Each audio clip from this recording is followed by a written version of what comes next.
The last 3 days of the Time War. Possibility and impossibility. First, the possible. Adonais was browsing electrical goods when ruffians burst into the shop, declaring that they would destroy any time machines in sight. There was only one, a plastic device, no bigger than a dinner plate, and as thick as a copy of War and Peace. This had been sat on a shelf gathering dust for goodness knows how long. Until, that is, the irregulars had come in yelling and waving their weapons, 3 of them, shouting excitedly. First, they made the shop assistants kneel down with their hands cupping the napes of their necks. Then they'd shot the time machine full of holes, checked the stockroom to ensure there were no more, grabbed a couple of iPad 17s for good measure, and ran out yelling anti-ghost slogans. After the attack, there was a buzz in the air. The shop assistants cleared up, which didn't take long, chattering excitedly. It died down soon enough. Adonais lingered. It crossed She's mind if she ought to just go home. She wondered if she ought to feel more discombobulated. It had been an armed attack after all. But living through war makes a person blasé about such things. She was aware of a distant sense of guarded excitement. No harm had been done after all, except to the machine, and now she would have an interesting anecdote to tell She's friends later. Quite apart from anything else, it would be rude to run off. So she helped the staff clear up the mess. There wasn't much. The smart glass of the display window was a little singed behind the broken time machine, but that would heal with time. The machine itself lay there, rather splendid in its ruin, like a baked brie spilling white goo from its innards, clearly beyond repair.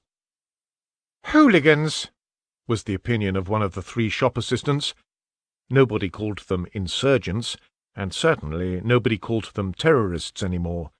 The war had never really been a war in the traditional sense.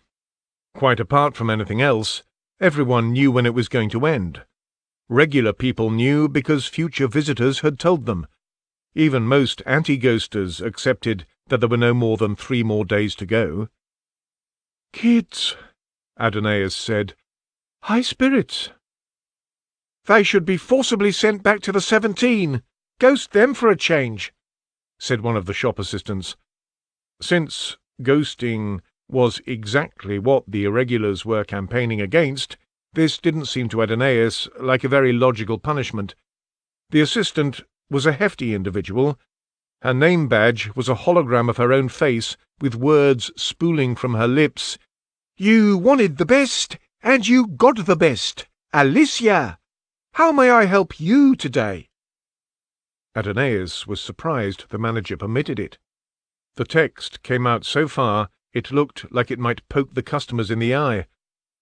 "A bit harsh, maybe," said Adonais. "They don't know the first thing about the ghosts," said the second assistant. "My brother-in-law is one. He still visits. Came for lunch last Sunday, in fact." "Not to eat, though, eh?" said Alicia. "He stood in front of the telly, didn't stop us watching." They both laughed. "My sister's sad, of course, but their marriage was in trouble long before he went time-travelling. Cause and effect, innit?" "Where shall I send my footage?" Adonais asked politely. "I saw the whole thing, and my video feed is ultra-high def." "It's not as if the police are going to do anything," was the third assistant's opinion. "They never do. And this afternoon? 3 days of the war left? Forget it." Her tag was the girl from Harry Potter, Adonais couldn't remember her name, saying, "I'm Valja, and I'm here to help." "Boom, boom this afternoon," said Alicia. "Don't you know there's a war on?" That afternoon was the afternoon of the attack. Everybody knew it was coming. Well, not quite everyone. Some made a point of insisting that nothing was determined and fixed. Maybe the future ghosts were lying to them, they said. But so many other things had been accurately predicted, it required a particular stubbornness to stick to that view. "It's not a real war," said Valja. "Please excuse the inconvenience occasioned by those hooligans, sir." She looked at Aeneas up and down. "Madam, Sir, madam?" "No, thank you, really. I'd be happy to upload my footage." Alicia looked bored, pinged her the folder, and Aeneas copied his footage inside. The three attackers had worn false faces, of course, but maybe the police could pull some identifying factors from their clothes or modes of moving. "Is it all right to carry on shopping?" "Of course," said Valja. "Please pay no mind to the disturbance. All our goods are available, except the time machine. Were you shopping for a time machine?" "No," said Aeneas. "They're not very popular," Valja agreed. "A new iPad? A printer?" "I need a new tablet," said Aeneas. "Less than an hour to Bye-Bye Financial District," said Alicia, "if you believe the ghosts." "Don't you start," said the other assistant. Her tag said Joe. "I'm not saying I don't believe the ghosts," said Alicia, defensively. "Least you can say is they're right as often as they're wrong, and anybody can be wrong. I could be wrong, wouldn't make me a liar. It's just, bloody do-gooders." "Maybe it's all a joke to them," said Valja. "Public service," said Joe. "They deserve a medal." "A translucent medal," said Valja. She chuckled. She dragged her attention back to her customer. "What manner of tablets, sir, madam?" "My old one is an Asus Bio. I'm happy to go with the same model, and—" Aeneas added this latter part tentatively, because she wasn't fond of confrontation. "I'd prefer no honorific." "Say what?" Alicia responded absently, as she searched for a new Asus Bio from under her counter. "Quite apart from anything, Sir Madam isn't quite—" said Aeneas, hesitating. She finished with accurate, but the word coincided with Alicia sneezing loud enough to make the smart glass vibrate, and so the word was obscured. "Might I inquire what the problem is with your old slate?" asked Joe. "If we are talking about a warranty upgrade, I might recommend—" "No, said Aeneas. "It's been out of warranty ages. The thing is, it has a crack in the screen that's refusing to heal." "Sounds like the nanobug has expired. We could replace the bug, but it would be as cheap to buy a new one." "That's what I thought," said Aeneas. "Here you are, sir, madam," said Alicia, turning towards Aeneas, so that her name tag swept round like a rapier and appeared to bisect his chest. Aeneas thanked the girl, played with the device for a little while. "The screen is good," she conceded. "A nice, oily quality to the interface. I'll take it." "To carry out, sir, madam?" "I'd prefer it be sent," said Aeneas, poking the delivery address and the payment coding into the shop's secure folder. "And I'd prefer you called me friend." Alicia peered at Aeneas, as if seeing Shim for the first time. "Come again?" "Instead of Sir Madam, which I find stiff, and is not correct in any case." She smiled her shop-assistant smile. "Of course," she said. "Transaction all authorised. Delivery before 5 this afternoon. Have a pleasant day, Sir Madam." A little gush of annoyance went up through Aeneas's chest. She half contemplated cancelling the sale and taking his custom elsewhere, but a sense of proportion returned. The three of them had just been the victims of an armed robbery, after all. They were bound to be a little jangled, however blasé they appeared. And at that moment, a police drone, like a giant, snorting bluebottle, started tapping at the glass door to be let in. So she said his goodbyes and stepped out. Snow prettified the cityscape. It was the neatness of it, and neatness appealed to Adonais very much. The clarity of air from which all mist and moisture had been frozen out. Smooth duvets of snow lay over the flat roofs and clung neatly to the sloped ones. The miniature frustrations of the morning disappeared, and gladness swirled inside Shim. The streets were almost deserted, of course. A significant portion of the city had vacated prior to the afternoon's attacks. A few souls, doughty or in denial, still made their way up and down. Adonais himself was neither of those things. He followed the news like anybody else, had pored over the schematics carefully, and was assured the imminent attack was to be concentrated somewhere quite other. Still, best be indoors when it all happened. He started for home, and was walking briskly along the road when a ghost approached Shim. "Very sorry to bother you," said the ghost. "I've been telling everyone on this road. The direction you're walking is a bad direction. There's an attack coming. 10 minutes. That building there." The ghost raised a translucent arm and pointed. "Good gracious," said Adonais. "I was just in a shop, and some terrorist wrecked the only time machine in stock, and... Are they behind this?" The ghost was a pleasant-faced man, middle-aged, wearing the nondescript trousers and smock of the future people, and, of course, his logo-free, dark-coloured backpack, in which he carried his supplies and time machine.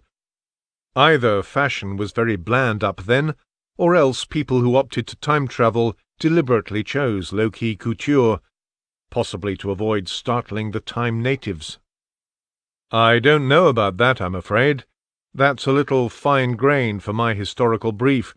But you should know about the attack, I think." "Yes, the news has been rather banging on about it. But I thought it was going to be missiles attacking the financial district." "Well, that too.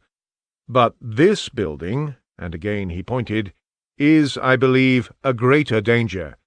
Because it is old, you see, and the glass in its many windows hasn't been replaced with new glass." "Oh." "It was built in the 1980s. It isn't the most structurally sound." "A proper military-style attack," boggled Adonais.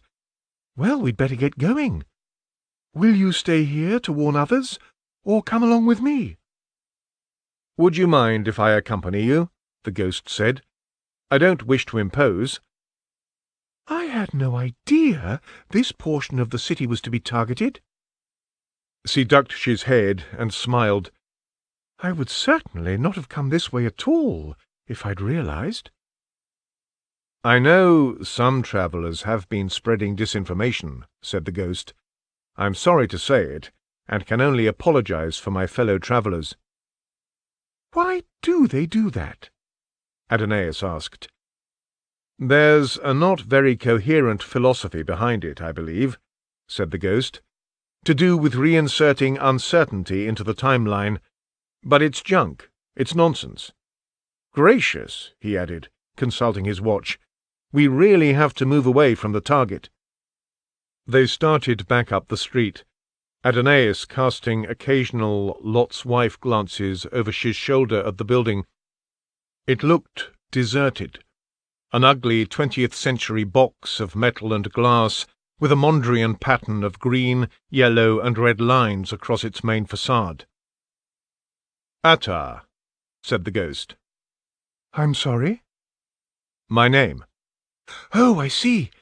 I'm Adonais. When are you from, Attar?" 2069, he replied. "And thank you kindly for asking." "Don't mention it," Adonais replied, pleased at his courtesy. "And thank you," the ghost added, "for not immediately trying to touch me. You've no idea how tiresome that becomes." "Adonais," she said. "It's my whole name. I shan't offer you my hand to shake, after what you've just said." "Wonderful to meet you, Adonais," said Attar, "and I don't in the least mind shaking your hand, if you're sure it won't freak you out." C smiled, and they shook. It was the first time that Adonais had ever physically touched a ghost, and it was exactly as C had read about and seen on the TV, a weirdly fluid, slightly chilly contact.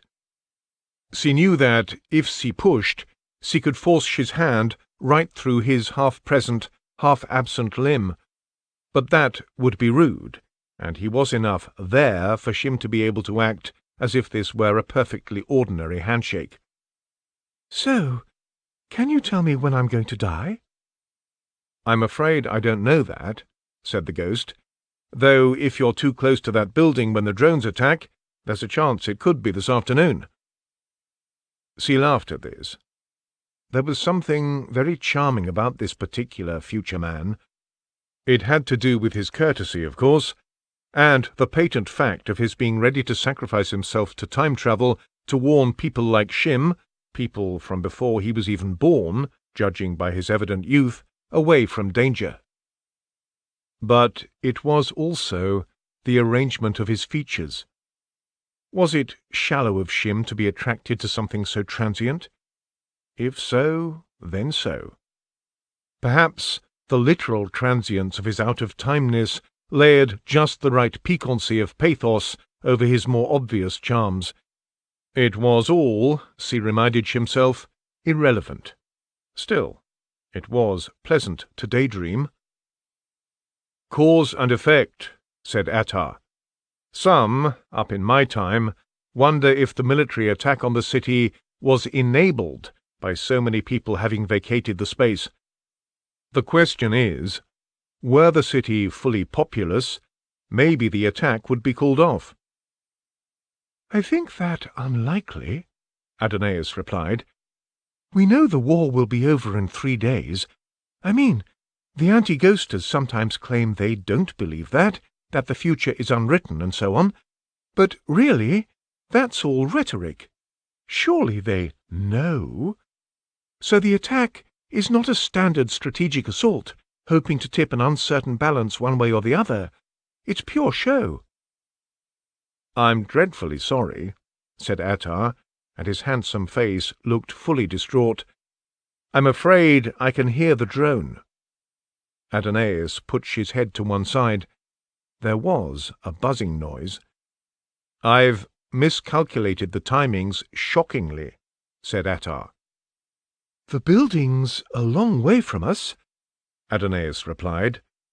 But she couldn't keep the anxiety from his voice. She reached out carefully and brushed his semi-permeable arm with his hand. "I'm sure we'll be—" Events cut him off. The military drone hurtled low over their heads and shot towards the building, pulling its horrible noise after it like a comet's tail. 100 or so fléchettes dropped from its belly, the line of them unzipping in the air and threading away towards the target on spurts of smoke like tentacles. Adonais couldn't stop staring. Instants later, an office block, a cliff face of fragile 20th-century window panes, sublimed into a puff cloud of glass dust and shards. The sound came a moment later, a deadened thwunk noise, like a gigantic bowling ball dropped onto a hard surface, and then a skin-crawling hissing sound as antique glass misted into the air.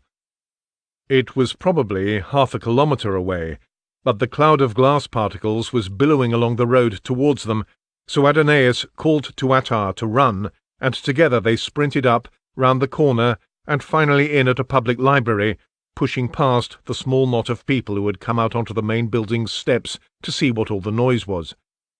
It was exciting, in fact. Adonais was laughing with the exhilaration of it all, and Attar was grinning like a kid. Soon enough, the librarian asked Attar to leave. Adonais apologized on his society's part, but Attar took it in good grace. If it's a municipal regulation, then that's that. She has to uphold the regulations after all. "Nonetheless," said Adonais, looking stern. Outside, a frost of broken glass was layered over the snow-cleared tarmac, and people were crunching over it, or just standing and gawking. Drones buzzed past, all going in the direction of the ruined building, and Adonais counted 3 larger land vehicles zumming past. The pavements hadn't been cleared of snow, and here the glass had left a pitted landscape of myriad indentations like an inverted star map.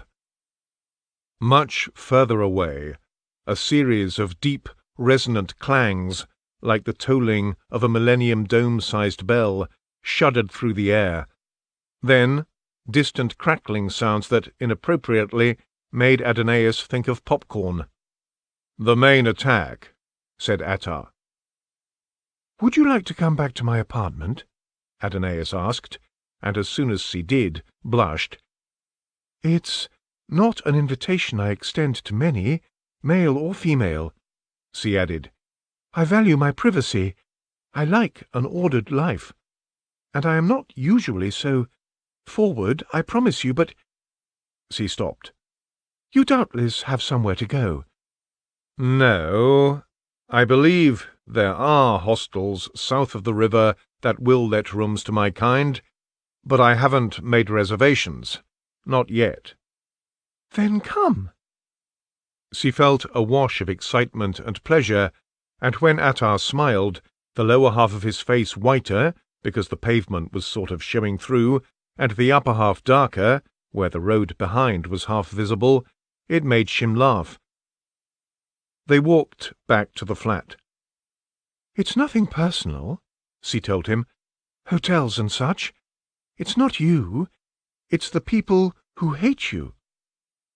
Was hate too thoughtless a word? Upsetting? She modified. "Who have taken against you for ideological reasons. They just don't want any trouble." "It's perfectly understandable," he replied. "I do understand." "At 2069, you're right at the outside limit. Surely you can't have any ghosts up then?" "Well, there are plenty of returnees. But you're right, that's not the same. We don't really have future people the way you do. I mean, some people go back from, say, December to February, if there's something particular they need to go back for. So the beginning of the year has some ghosts, but again, not the same as you. We're certainly not overrun by strangers, as you guys are." Adonais boggled at travelling from December to February. "Why would somebody go so short a time?" "Bereavement is one reason," he said, looking serious. Adonais wondered if loss of that kind was the reason Attar had abandoned his own time. "And do they—" She tried to think of a diplomatic way of phrasing this. "Do any better? With the fading? I mean, just going back a few months rather than 30 full years?" He shook his head. "How far back you travel has no impact on that. It's travelling at all. Once you're decoupled from the original temporal embedding, quantum decay starts to fade you. I've heard of cases where people went back literally seconds, and it still happens. They're not as faded, of course, but once ghosting has begun, it can't be reversed." "Quantum," said Adonais. "It's one of those veil of unknowing words, isn't it? Except to experts, I suppose." "It's not obscure," said Attar. "Just the fact of a person going back in time, well, it alters the timeline, at a quantum level. And then every time there's a decision point, different U's split off, and the core U is diluted. The theory used to be that there are trillions of such decision points every millisecond, one for every atomic interaction." He snorted a laugh. "If that were true, I'd disappear at once in a puff of existential evaporation. Luckily for me, it's a much slower process. Quantum decision points tend to clump together in ways the scientists don't entirely understand. But it's the physical barrier at my time. It's why 2069 is a limit point. They sent probes further up time, but they all just vanished. There's some hazy data brought back, I believe, but nothing very useful. 10 years up time is a storm of decision points, and it erodes them away to nothing. Since anyone travelling forward would have to pass through those 10 years, it stops all travel. Perhaps these 62 years, from the original 17 up to my time, are an anomaly. They've been somehow swept relatively clean of decision points. After my time, the points are so thick no time traveller can survive. I don't know, though. They were at Adonais' building, and she let him through the main door. Together they rode the lift up to his floor. "I read somewhere," she said, "that they think it's an artifact of the 17, of what happened back then." "Yes, I've heard that. Something to do with the resonances or the harmonics of time itself.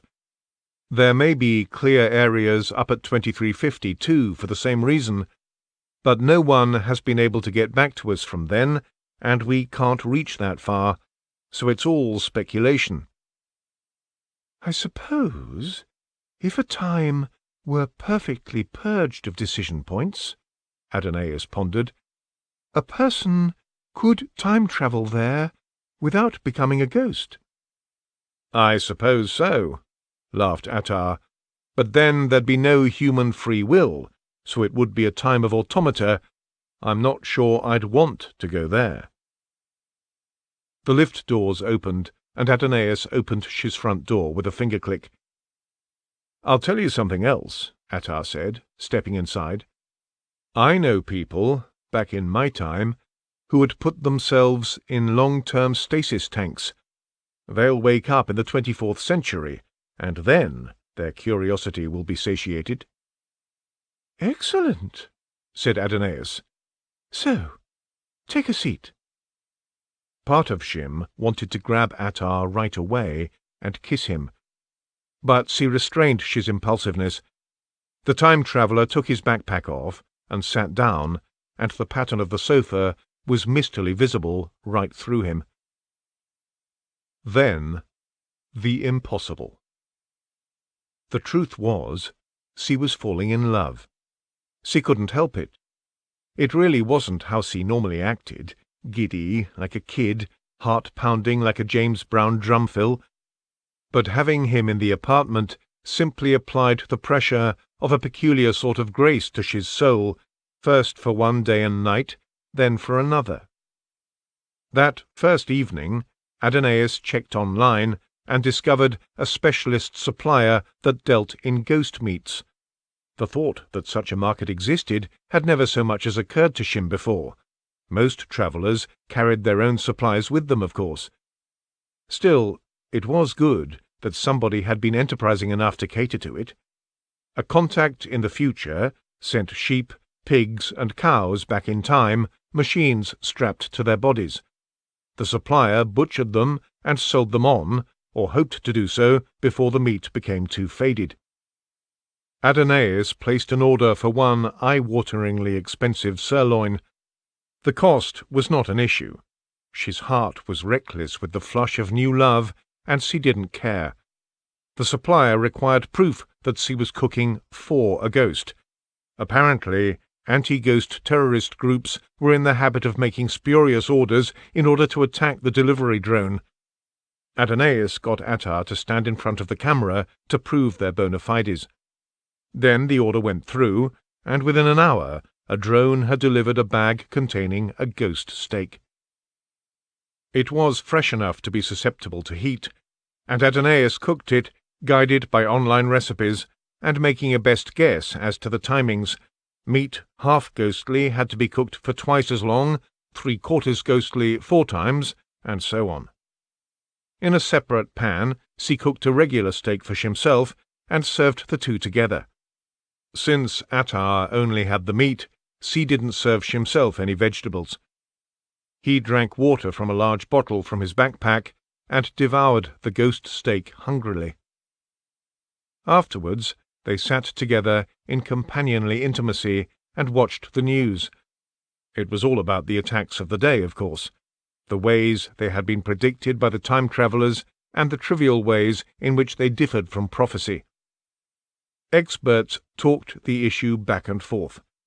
The main thrust of what the ghosts said had certainly been proved true. The misdirection by malicious ghosts could be discounted, or by ghosts who thought they had a duty to add uncertainty back into the picture. But who could fathom the motivation of these people anyway? When you considered what they sacrificed, why would any level-headed, normal person want to travel in time? "You can ask, you know," Attar said. "I didn't want to seem impolite," said Adonais, "but I'll admit I'm curious." I thought about it for a long time. In the end, it was the approach of the cut-off that decided me. It was when I realized that if I didn't do it, I would never do it. When I realized how much the prospect of never doing it horrified me. "You came out of curiosity?"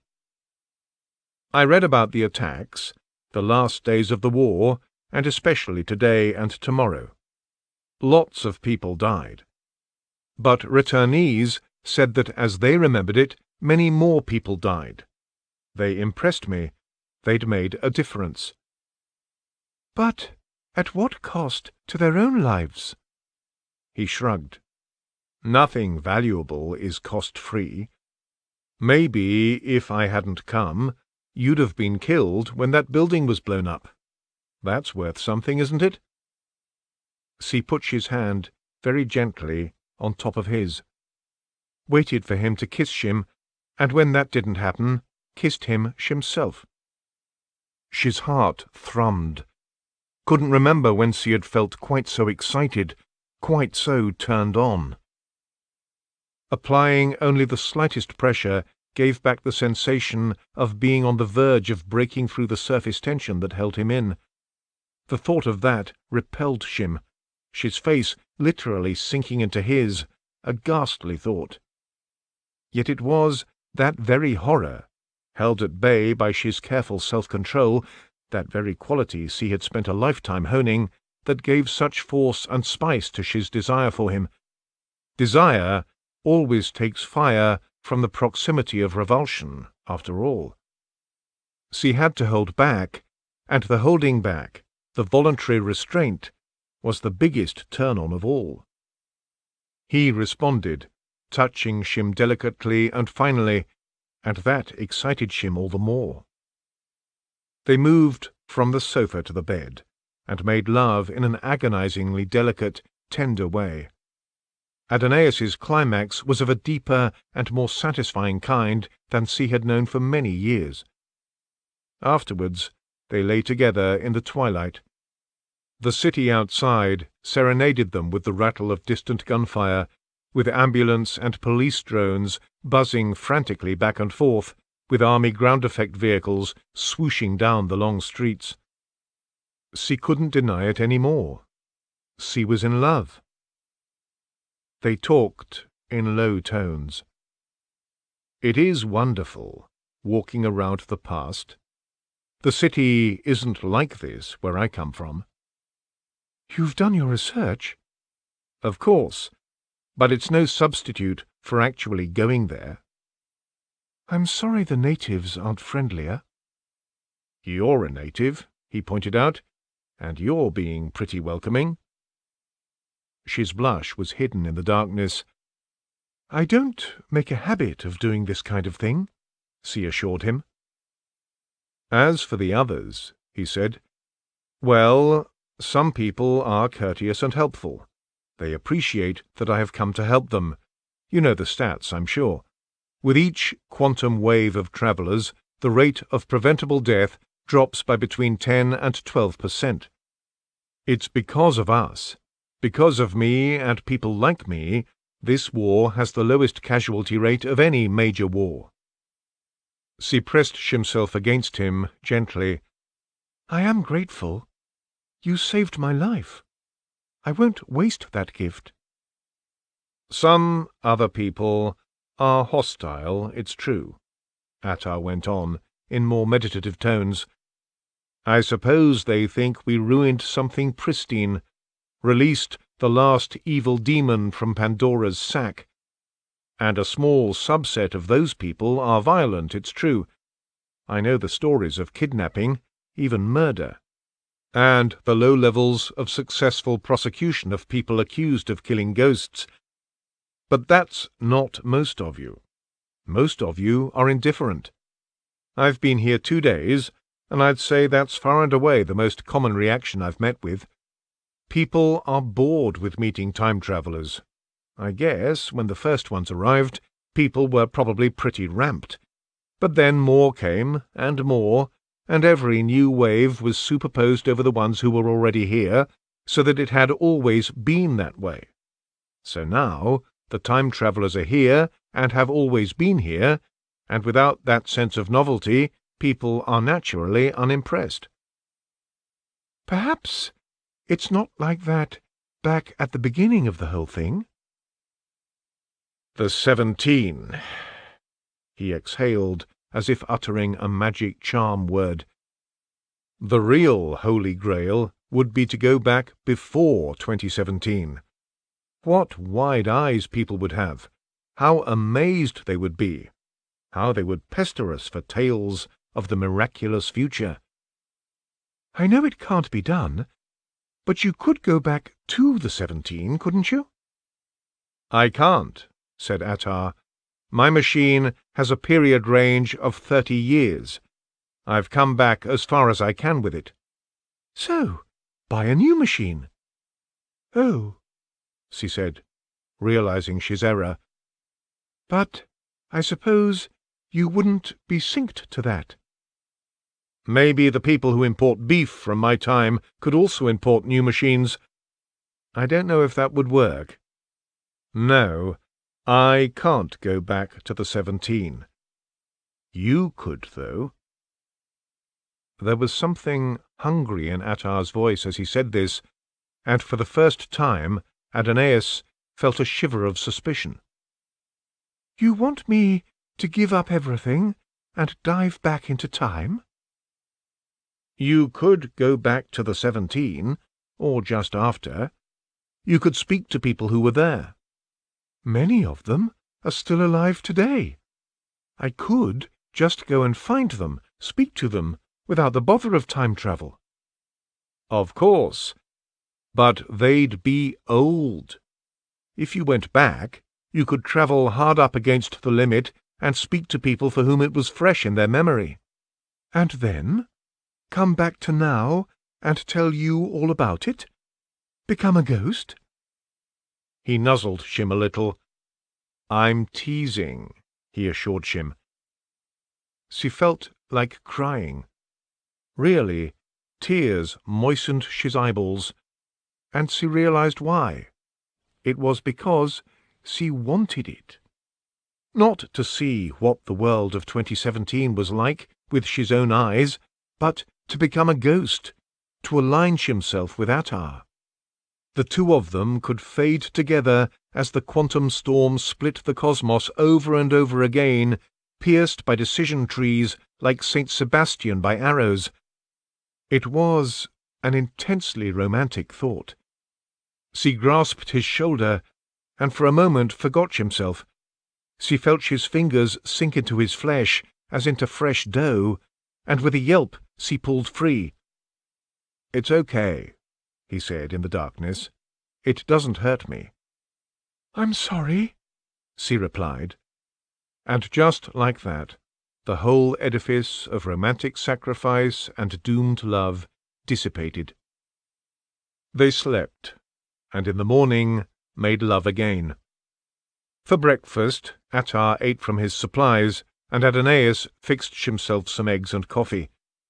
They spent the rest of the morning flaneuring the city, or trying to. Military checkpoints blocked the main roads into town, and although the sounds of gunfire were sporadic and distant, and the drones flying past all seemed to be official, Adonais didn't feel very safe. At 11, a vast rumble and a faraway avalanching sound indicated that the shard had been blown up from beneath. They sat on a park bench and watched the fat pillar of smoke Jack Beanstalk its way, slow motion, into the sky.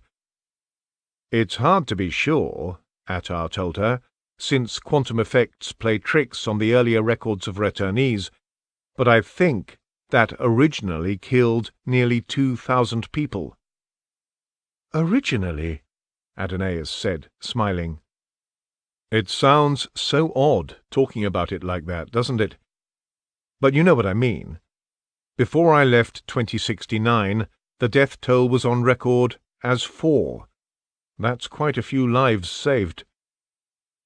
"Wouldn't it be possible," Adonais mused, "to travel back and somehow prevent the explosion in the first place?" "Harder to do than you might think. Ghosts can talk to people, but drones won't pay us no mind.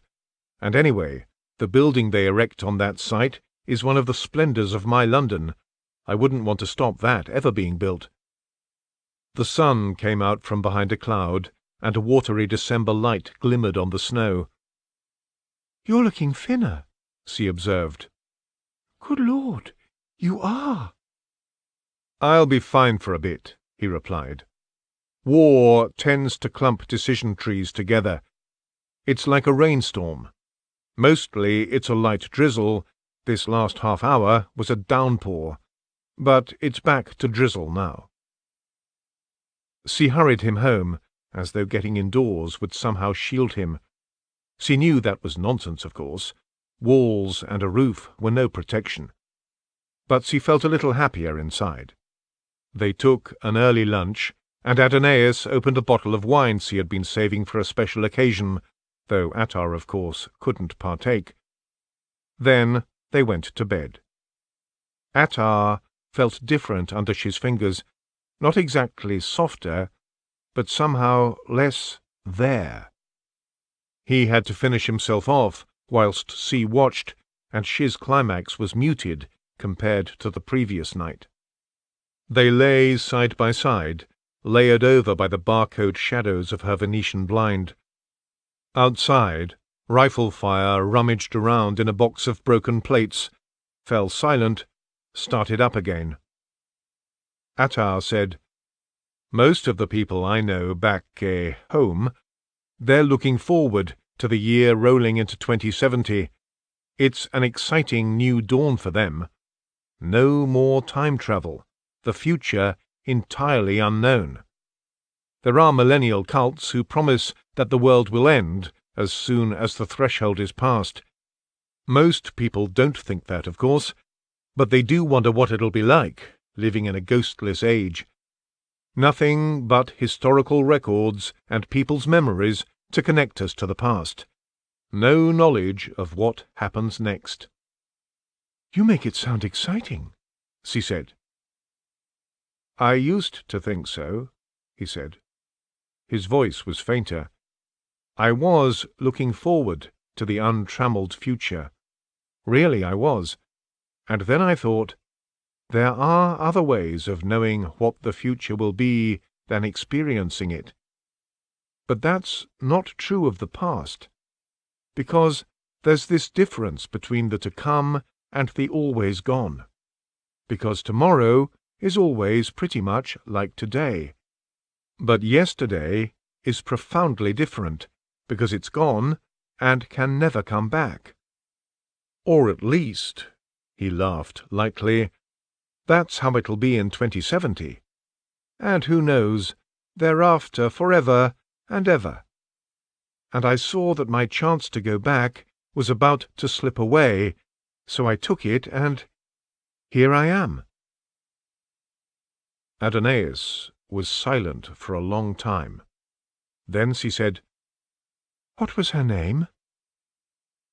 Attar breathed deeply and exhaled. "His name was Dahlia." "Oh." "Did she die?" She finished with me first. Then she went and died, he said. I went back, and once I did that, it had always been the case that I was haunting my own fucking love affair. I apologize for the bad language. It's okay, she said. There's little so crass as ghosting yourself. And once I had done it, in my moment of weakness, well then, of course she dumped me. What else could she do? What a horrid knot. God, I miss Shim. He sniffed noisily and took a series of deep breaths. And then he was crying, and Adonais lay there, trembling with the shock of his sorrow and the frustration that she couldn't simply hold him tight and comfort him. After a while, the sobs died. She was a daredevil and a wild thing, completely unlike you. Well, said Adonais, not completely. He laughed briefly. But in his attitude to life. But she fell to his death climbing in East Asia. They didn't even think to tell me for a week. I was just some old boyfriend. I found out online, quite by chance. And after that, 2070 didn't look so appealing. So I bought a machine and went back to Sishim again, and as soon as I did it, I knew I'd been stupid. There's a reason sane people choose not to travel back into their own lives. So you came here? He shifted in the bed, turning towards Shim. It wasn't just selfishness. I really did think I might as well do some good with my life. And yesterday I warned 6 people about the building, the one that blew up. 2 of them told me to leave them alone, but I don't know. Maybe they heeded my warning after I had gone. The other 4 thanked me. And I met you. I'm glad we met, she admitted. She felt like weeping, but held back. Holding himself together was what she was good at, after all.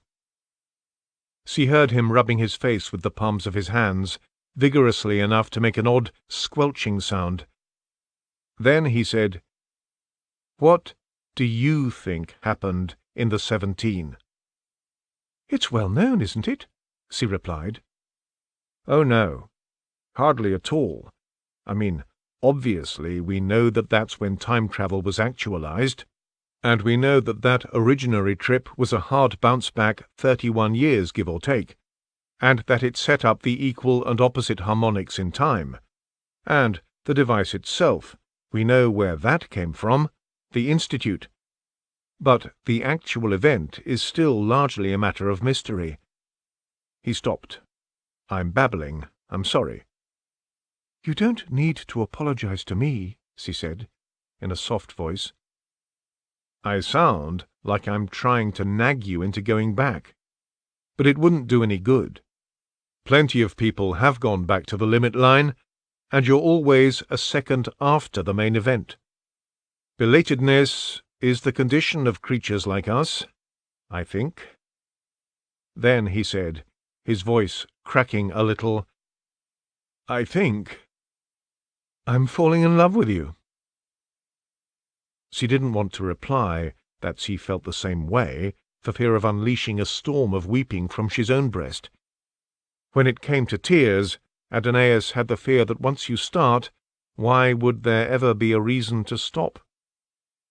She touched him, as gently as she could. Tomorrow, he said, is the last day of the Time War, and after that it'll be about building a land fit for heroes and heroines. Well, she said, we know how that goes. They slept.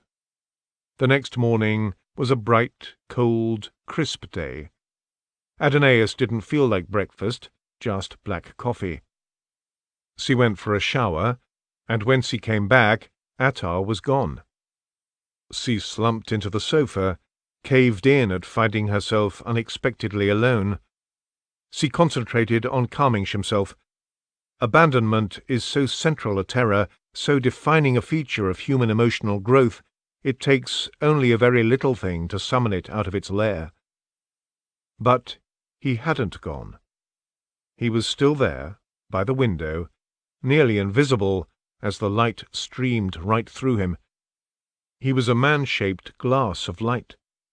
She gasped to see him, at once relieved and horrified.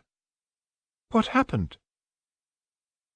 "I went back home for a while," he said, and his voice was so faint it could barely be heard. "Oh, good Lord, Attar! It's drained you." "There's no way," he creaked, "except that you sweep out a 30-year period of quantum decision trees. There and back is 60. It does tend to dilute you." She came over to him, but didn't dare touch him. The slightest touch would go straight through him. "Why?" "I wanted to find out what happens to you," he said. "I was lying there in bed, listening to the water in the shower cascading off you, and I thought, I can't bear not knowing. I knew it would diminish me, but I couldn't stand the thought that you might die today or tomorrow. I had to know. So I went and checked the records." "Did you have to go so far?" "It makes little odds. Besides, I needed to go to a time when I know people, to ask them to run the records check. I can't interact with computers as I am now." "Oh, my poor wanderer." "It wasn't hard to trace your records, or the ones that are public. You do well. You're still alive in 2069. Beyond that, obviously, I don't know. But that's a relief to me, that you're part of the rest of this whole period." It was a strangely disorienting sensation to have the parameters of his life laid out like this.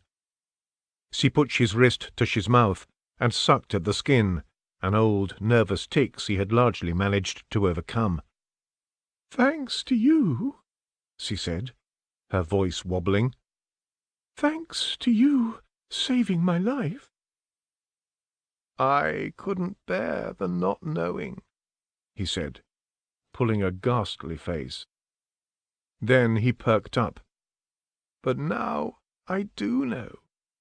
I needed to know that you'll be safe. There's nothing more important to me, that knowledge, because I love you." "And I love you," she said. And then it was time for crying. But it didn't go on as long as she feared it might. Afterwards, she felt cleaner emotionally, but no happier. It was the last day of the Time War, and by evening the whole city was celebrating, and fireworks were going off, and conga lines were dancing through the snowy streets.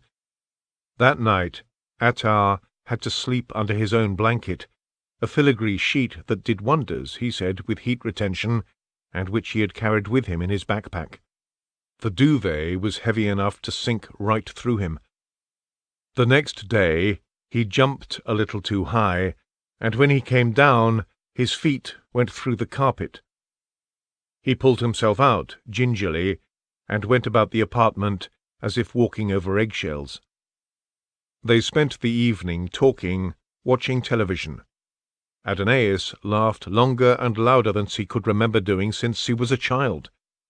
Attar ate more than his ration of food out of his backpack. "Might as well gorge myself," he said. "Tomorrow," Adonais told him, "I'll order meat and vegetables from that specialty shop. We'll have a proper feast." "It's a delugey night, this one," he said. "I know, because I've passed through it 3 times now. The end of a war, you know. Decision trees grow thicker at such a time?" They went through to the bedroom. Rather than touch one another, they took turns blowing air onto their naked bodies. Finally, she slept, and dreamed of a wide-open white space where all the souls were gathered. And the space was defined by light, and each soul was perfectly transparent, like one of those species of fish that lives in underwater caves far away from the sun. Perfectly transparent hearts and stomachs, lungs and livers, all visible by the faint shimmer they made as they moved. The light was all around them, warm as a summer's day, clear and bright and clean as a winter dawn. Attar was there, purified even beyond the way he had been. She was there too, as transparent as he was. In the dream, it was just the two of them, although there were many other souls all about them. And they were standing on a perfectly white plain, like the Arctic ice pack, cleared of all rubble and dunes, and smoothed flat. The light was behind them both, and she noticed that the two of them were casting long shadows, but that the shadows were rainbow-coloured, and it was the most beautiful thing she had ever seen. When she woke up, his face was wet. Attar was gone.